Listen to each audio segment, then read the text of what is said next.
జీవాధిపతి జీవప్రదాత అయిన యేసుక్రీస్తు నామములో మీకు సంతోషము, సమాధానము, కృపయు విస్తరించునుగాక.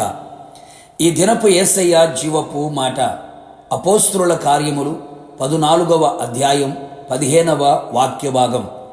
జీవము గల దేవుని వైపు తిరుగవలెను.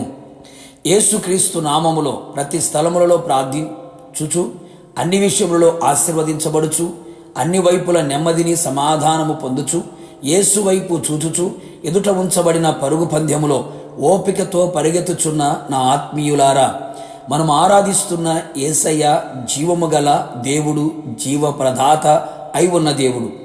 యేసయ్య మన కొరకు పరలోకము నుండి భూలోకమునకు దిగివచ్చి మన కొరకు శిలువ మరణము పొందుకొని మన కొరకు మరణమును, పాతాళమును, సమాధిని, పాపమును, అపవాదిని గెలిచి తిరిగి లేచిన సజీవుడైన దేవుడు, సర్వయుగములలో సజీవుడైన దేవుడు.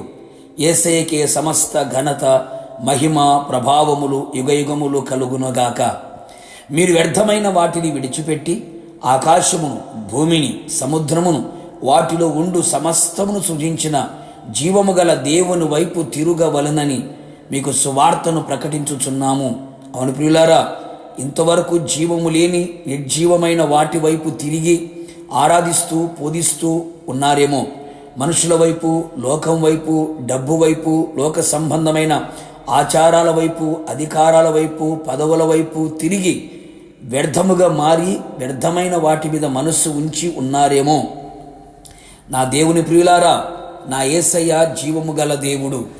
నీవు ఆయన వైపు నీ మనస్సును, నీ హృదయమును, నీ చేతులను, నీ కనులను, నీ అడుగులను ఆయన వైపు త్రిప్పిన ఎడల, తిరిగిన ఎడల ఆయన నీ వైపు తిరుగును, నిన్ను చూచును.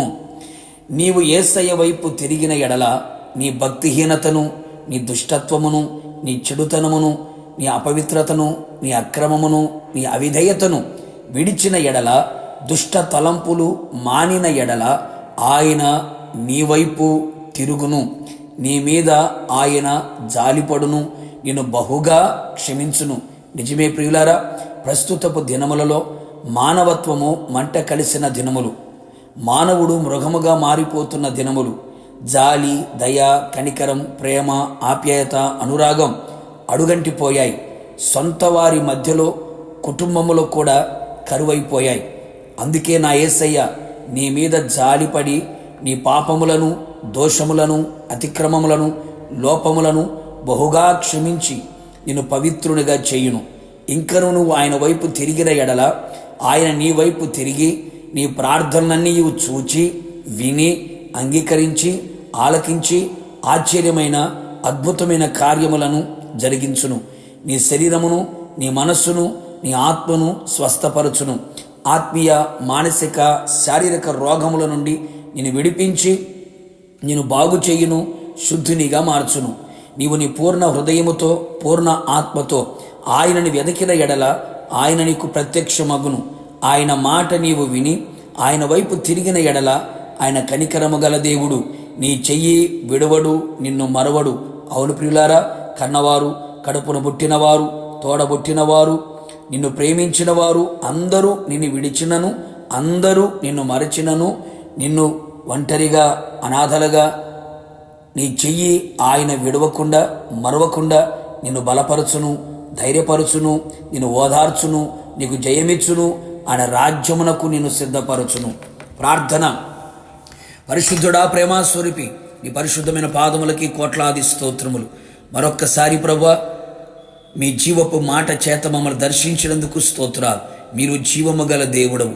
ప్రతి మానవుడు జీవము గల మీ వైపు తిరుగునట్లుగా సహాయము చేయమని ప్రార్థిస్తున్నాం. సమస్తమును సృజించిన సృష్టికర్త అయిన మీ వైపు ప్రజలు తిరుగునట్లుగా సహాయము చేయండి. మీ వైపు తిరిగిన ఎడల మీరు మా వైపు తిరుగుదురు అని లేఖనములు సెలవిచ్చుచున్నాయి. మేము మీ వైపు తిరిగినప్పుడు మీరు మా మీద జాలిపడి మమ్మల్ని క్షమించే దేవుడవని, మా ప్రార్థన ఆలకించి అంగీకరించి స్వస్థపరిచే దేవుడవని, కనికరము గల దేవుడవని, మా చెయ్యి విడవక, మరువక, నాశనము చేయక, మమ్మల్ని ఆదరించి ధైర్యపరిచి బలపరిచే దేవుడవని సెలవిచ్చి ఉన్నారు. నిశ్చయముగా మేమంతా మీ వైపు తిరుగునట్లుగా మీరు కృప దయచేయమని, మీరు మా వైపు తిరిగి కార్యాలు చేసి రాకడ సిద్ధపరచమని యేసు నామములో అడిగి పొందుకున్నాము తండ్రి, ఆమేన్. నిశ్చయముగా మీరును మీ కుటుంబ సభ్యులందరూ ఆయన వైపు తిరుగుదురుగాక, ఆయన మీ వైపు తిరుగునుగాక. God bless you.